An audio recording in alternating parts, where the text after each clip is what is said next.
Welcome to another edition of Cheers to Careers. I'm Steve Ridinghouse, the Career Outreach Coordinator at the School of Journalism and Mass Communications at KU.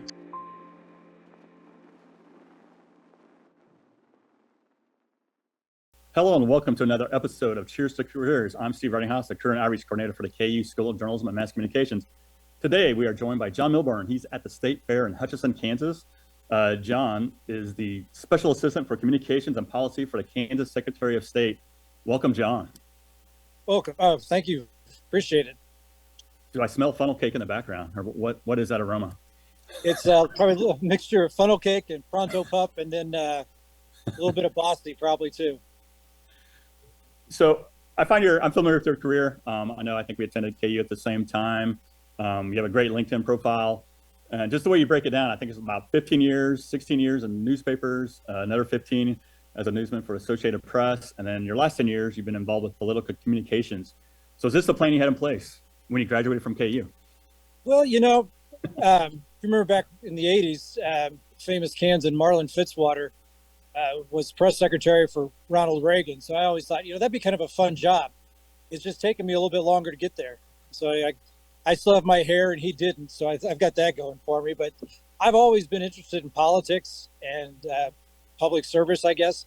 And journalism was a way to kind of work kind of in that or around that field, and opportunities presented themselves over the years, and that's where I am now. But I always wanted to do journalism. My first foray, if you will, was fourth grade. And I was editor of the fourth grade newspaper, and I thought that was the coolest thing.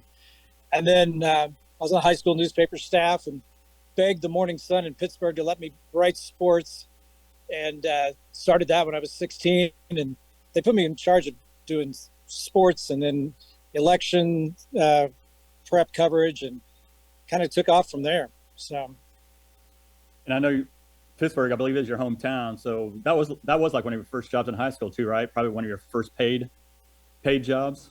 It was. I got to work that summer doing sports agate, and then when the computer system goes down, I learned it's okay to cuss in the newsroom. So it was a good experience. Some great people, folks that at that time were just kind of getting their career started, and some of the people we had on staff went on to work for the Associated Press, the Boston Globe, Max McCoy, who's a professor and a writer out of Emporia. So we had a really good mix of young reporters, people that from the area. And for me, it was ideal because I just wanted to learn as much as I could. So they just accepted me as a young reporter and helped me out and kind of taught me what the right way to do things, or the way they were doing things. And sometimes it wasn't right, sometimes it was. What were some of your KU memories? I know you're definitely involved with the Daily Kansan. I think one of your beats, you covered State House, politics. So it seemed early on you were definitely zeroed in on telling those stories through politics. I covered the State House with Alan Morgan. We were fortunate that we had a reporting class in the spring semester, so the legislature was in session. So we had daily copy that we could come up with. And the trick there, and I think Tom Eblin did a good job of telling us this, was, we can write things if we're trying to write it for the Cap Journal or whatever other newspaper, but he really told us, don't think of yourselves as that. Remember, you're writing for the students. So just keeping that in mind and really honing in on your audience and who you're writing for all the time was a good lesson that semester. So I really enjoyed that. And then from there, moved on to the desk or did copy editing. So that was a good experience, kind of learning what everybody else had to put up with my copy. And then senior year was editorial page editor. So got to share some opinions, and that was a lot of fun. And I believe your first job after graduating, if I remember correctly, Arc City Traveler, the managing editor. I bet there aren't too many grads that go strictly to becoming a managing editor. Well, there were a few months in there before, but it was a pretty fast track. I didn't think I was going to do that that quickly. I mean, I always figured I hopefully would move along. But I remember my dad, he told me, going to a smaller, daily newspaper in South Central Kansas, and other folks were going off to bigger and better places. He says, just do what you always done. Go to someplace, learn everything, and get all that experience, and you have that, and you can take that with you. So I just went in there and, again, kind of became a sponge, and whatever was called upon, just did it. And as a managing editor, I kind of got to choose my beats and kind of the things I was interested in writing. So I spent a lot of time on education, and yeah, that was my first job. It was. I remember we had a computer system uh, just converted from an old CompuGraphics system to the Macintosh, and because I had come right out of college and had been in Les Polk's editing class, I was familiar with the Macintosh system. Well, we had the Iraq War that started, or the Persian Gulf War that started, and our publisher decided she wanted to put out a special section about that. And she said, "Well, you know the system, you can put it together, have at it." So I got to spend the night doing an 8-page section on the Iraq War, and the old machine was dinging every 5 minutes as we bombed some other building in Baghdad, and it was a lot of work. It was a lot of fun, but the most rewarding thing was I remember hearing from folks in town. Their kids came home and said, "Mom, Dad, look what the Traveler did for us," because we took several thousand copies to the school so that kids would have those, and like that made it really rewarding. I mean, it was tired, but it was knowing that people appreciated it. And of course, that's back in the day when newspapers were still set. You run them through something, you wax them down, put them down, and shoot the plates, and much different than what it is now. There was no online press. You were it. And are you from a family of journalists, or are you the one? I'm the one. I'm the one. Mom likes to say that her English background, she was really good at English and spelling and writing, and that was the reason I ended up in it. My dad was always good about striking up conversations with people and was very inquisitive, and kind of taught me to be that way, and to maybe look a little deeper when you see someone or see an issue and ask why, and just be that way. So I think those skills kind of meshed and took me where I am. And I know we overlap at the Lawrence in the World, and I know you're on the copy desk. How about reporting and copy editing? Do those work hand in hand? I mean, I always think you pretty much have to do both pretty well to succeed. You really do. You really do. And I think you come with a better appreciation when after you've been spending time as an editor, as what you're a reporter. You see things, you see the common mistakes that you're constantly doing those things. You become cognizant that, hey, I'm making the copy desk work a lot harder, or I may be leaving a few holes here or there and not answering all the questions. So from that standpoint, I think it helped me to be a better reporter and understand the deadline.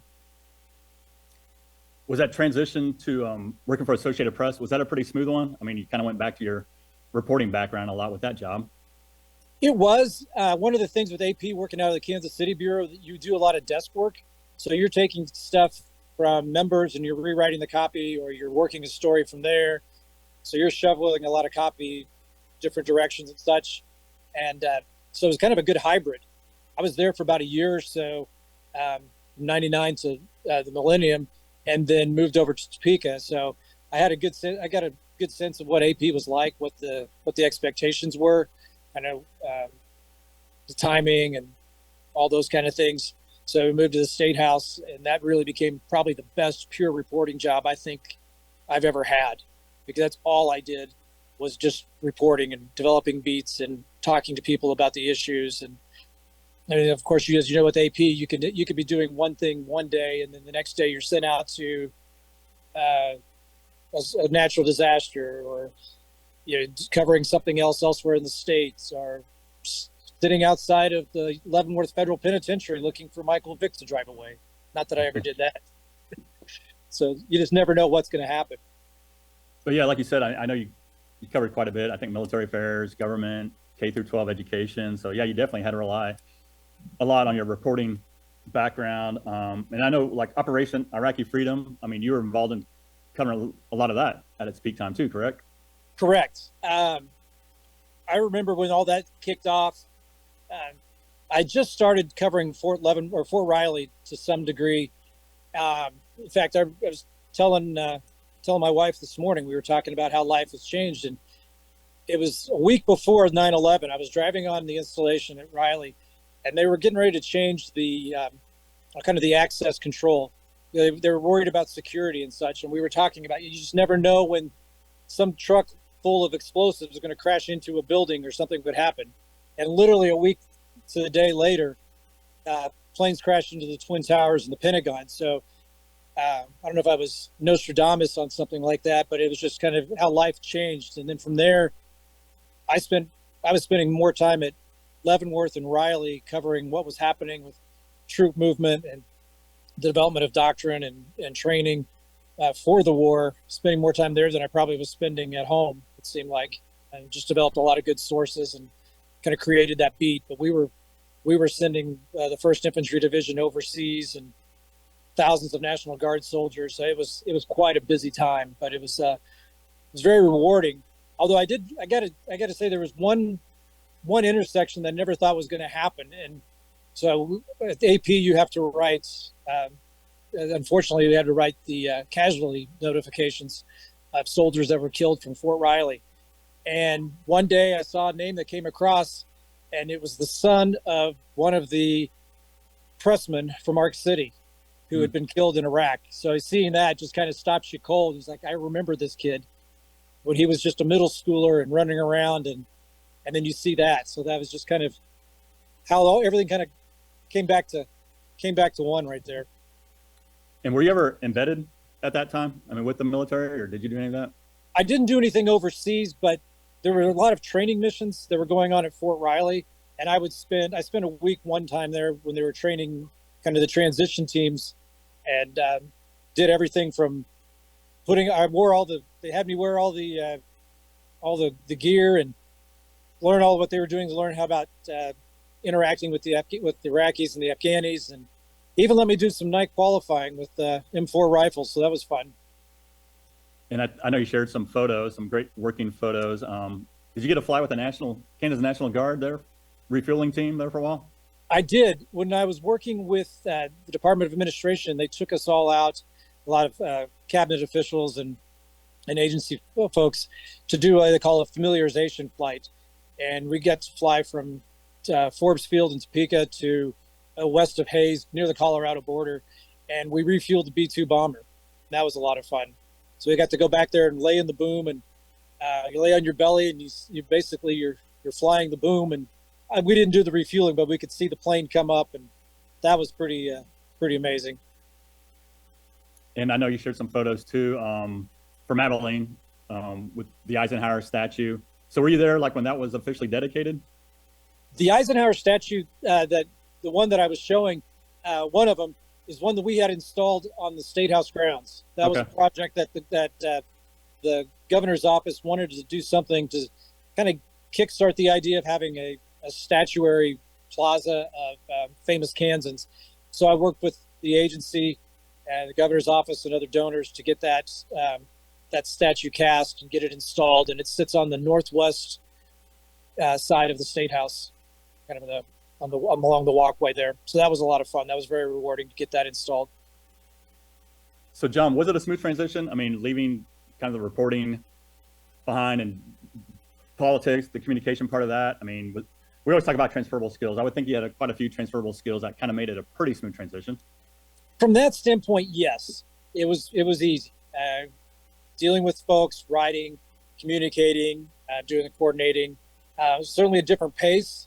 Campaign was 24/7. Not that newspapers aren't 24/7, but you had a very compressed, short period of time to coordinate not just the media itself and what we were putting out, but also coordinating events across the state and rolling out policy and such. So those were some new skills that I had to exercise. And it was unique. I don't know, maybe not unique, but it was just different. It was just odd to be on the other side and going from being, somebody that was asking folks something to now my colleagues, where I was the source for my colleagues. So that was different. And that, I think it took a lot of them by surprise that I made that move, but the opportunity presented itself.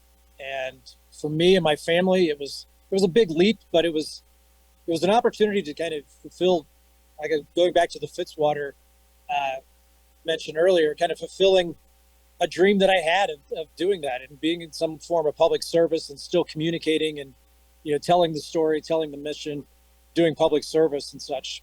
So it was rough for a bit. And not knowing the outcome of the election and knowing that there was nothing on the other end, that took a big leap of faith. So, No, I was going to ask you, I mean, the pressure of working for an elected official from that standpoint, I mean, you worked for a governor, secretary of state, attorney general. I mean, you're kind of at the mercy, like if they get elected, I mean, that's kind of dictates, will I have a job? Is there extra pressure with that? There is. You're always kind of auditioning, making sure that, that you're doing the job and you're honing those skills, and, you're doing a lot of networking. And I've been fortunate that I've made a lot of friends on this side of the fence, and the transitions have been good. They've been there for me when I've needed if things changed. So that was really good. My move from the Department of Administration to the Attorney General was kind of like a going back home, so to speak, because I went to go work for Derek Schmidt, who I first met back in 1985 when I helped get him elected governor of Boise State.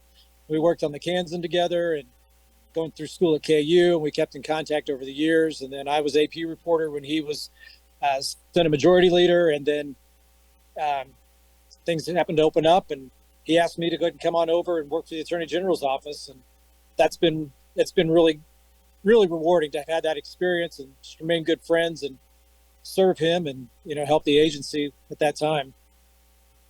I know you touched on kind of the 24/7 aspect of journalism and working in your current role sometimes, how it can be over demanding. It looks like you find time to be involved in your community. I know you shared some great photos, coaching youth basketball, Boy Scouts. So how important is that to you to kind of find that balance? It's been critical. We've just been fortunate that the jobs, even though they've been demanding, as the kids have grown up, John was born in 2000, Emma in 2002, and Zoe in 2007, which was right in the middle of all my AP coverage and then the war and all that going on. We still found time to balance that, so that I worked typically Monday through Friday with AP, so I had my weekends that I could be there for them. Whether it was scouts or it was coaching, and just the involvement, being there in the evenings when I could. A lot of times I did miss things, and they put a lot on my wife, and I owe her a debt of gratitude for what she did raising those kids when I wasn't there. And she's done an amazing job with all three of them. But it's important, and I guess it goes back to kind of the sense of what my parents instilled, and then also maybe the heart and soul of community journalism in Kansas. Whereas a reporter, you're not just a neutral observer from afar, but you can have a role in your community. And one of my first things I did when I was in Arc City, because I covered schools, I was asked to be a site council member. So they wanted to know my opinion from somebody in their 20s who's covering schools. How can we make this better? So I got to step in and serve the community there. It's not so much when I was at the Journal World or early on at AP, but then as we started having children, getting involved with the church and getting involved with their school, and then getting involved with scouting. It was just a way for me to continue to give back and spend time with them. So that's been very critical, and continuing to do that. I'm an associate director of American Legion Boys State. Thoroughly enjoy that, helping shape the youth and leadership with that program. It's very rewarding. We're still active in our parish. We've got one who's almost finished with scouting, but we're still helping her get through. So I think it's every bit of my identity as a journalist is my identity as a dad who's right there with them. So I haven't slept much. There'll be time for that, I suppose. No, well said. I know you got a busy schedule. You got some tabling to do. Well, before I let you go, I want to close with some Fast Five. So you're at Hutchinson, the State Fair. So what's your go-to food? Where do you have to eat before you leave? There is a stand in the Pride of Kansas building that has pastries. They have the best cinnamon rolls, peach cobbler, and they also do beer rocks. And I say aside from my mom's, they're probably the best beer rock in the state of Kansas. How many words can you type a minute? Have you ever timed yourself? I've never really timed myself, but with AP, I was known to maybe turn out 300-400 words of a story in 10-15 minutes. And that's stopping to look at notes and transcribe. So I could I could turn it around pretty quickly. Good pace. Who's your all-time favorite journalist, either real or fictional? Ooh, real or fictional? I'd have to. Woodward and Bernstein were really good, and then Bob Burns was kind of a mentor of mine. He was the AP Pentagon reporter for many years, and he, as I was developing the military affairs beat, he was one of my favorite, and he kind of helped me a lot. And really good guy. So I'd say, real life, definitely him. Okay, this is a visual question. I hope you can see this. Found this in my office. What is this? Well, it is called a pica pole. Okay. I have one that's 18 inches that I refer to the 18-inch pica pole from hell. This is 18 inches as well. This could be yours. You might have left this behind at Stopper Flint Hall. Or do you know where yours is? Mine is in my desk drawer at the State House, and I also have a wooden one from the Pittsburgh Headlight and Sun that it's probably 50, 60 years old that I have at home. You have a proportional wheel too, close by? It's in my Remember basement. those? I do. I've got the prop wheel. Yes, absolutely. Last question. What would be your dream person to interview, present or in the past? If you had that one sit-down interview, who would you like to interview? Ooh. I'd have to say Dwight Eisenhower. I've had the opportunity to interview his grandson, David, and just such an admirer of him, what he did as president and his military career. I would just love to sit down with him, maybe go fishing with him. He's a man that, you talk about family, and just reading about how family was so important to him. Just admire how he kept that in the forefront of his mind all the time. And I think that helped guide his decision, sending men into battle and making the decisions he made as president. So I think I'd want to just sit down with him and have a cup of coffee. Well, hey, John, again, I appreciate your time. I know you're extremely busy. And I always like to close with a cheers. And I think our mug might have made a road trip with you. Nice. It made a road trip. Again, John, cheers to your careers, for your reporting, your editing, and your political communications. Cheers, John. Cheers, Steve. Thank you very much. I appreciate the opportunity.